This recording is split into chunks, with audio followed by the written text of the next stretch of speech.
you're going to make a work that is about that absurd vision and manifesting that, flooding the terrace of the Hayward and putting a giant boat on top of it seems to be the way to do that.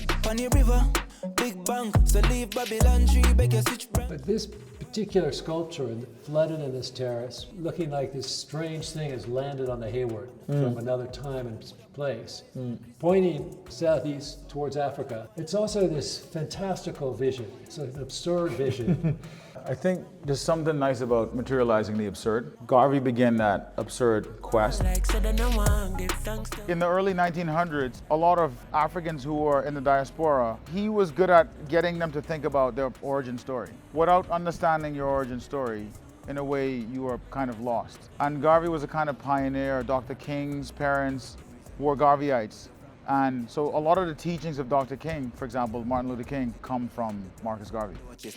So Marcus Garvey's Black Star line, which was a black-owned shipping line, meant to facilitate trade and the movement of peoples from the US to the Caribbean to Africa. You've taken on this dream because Marcus never got to completely fulfill it. I also think a lot about like the first humans going across the Bering Straits, the first boat, what it means for a person to build an object that can then sail on water. It's like you're defying gravity.